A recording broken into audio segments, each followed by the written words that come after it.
भगवद गीता का ज्ञान मानव जीवन को आध्यात्मिक, नैतिक और व्यावहारिक दृष्टिकोण से समझाने वाला एक अनुपम ग्रंथ है। ये महाभारत के भीष्म पर्व में संकलित है और भगवान श्री कृष्ण व अर्जुन के संवाद के रूप में प्रस्तुत किया गया है।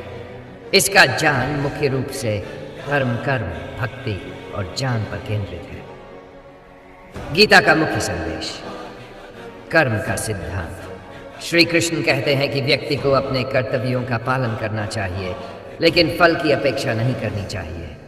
कर्मण्येवाधिकारस्ते मा फलेषु कदाचन। तुम्हारा अधिकार केवल कर्म करने में है, फल में नहीं। ज्ञान योग आत्मा और परमात्मा के ज्ञान को समझकर जीवन जीने का उपदेश दिया गया है। आत्मा अजर अमर है और शरीर नश्वर है। न जायते म्रियते व कदाचित। भक्ति योग भगवान के प्रति समर्पण और भक्ति से मोक्ष की प्राप्ति का मार्ग दिखाया गया है। मामेकं शरणं व्रज। मेरी शरण में आओ, मैं तुम्हारा उद्धार करूंगा। वह संतुलित जीवन का उपदेश।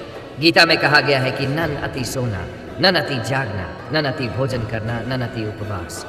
युक्ताहार विहार से युक्त चेष्टि कर्मसु। जीवन में संतुलन ही सुख का मूल है। बाय धर्म और अधर्म का संघर्ष।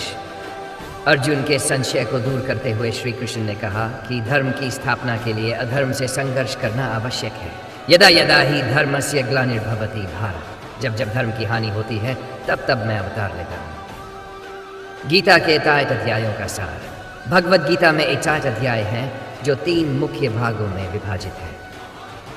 बर्न प्रथम 6 अध्याय कर्म योग पर आधारित, मध्य 6 अध्याय भक्ति योग पर आधारित, अंतिम ज्ञान योग पर आधारित।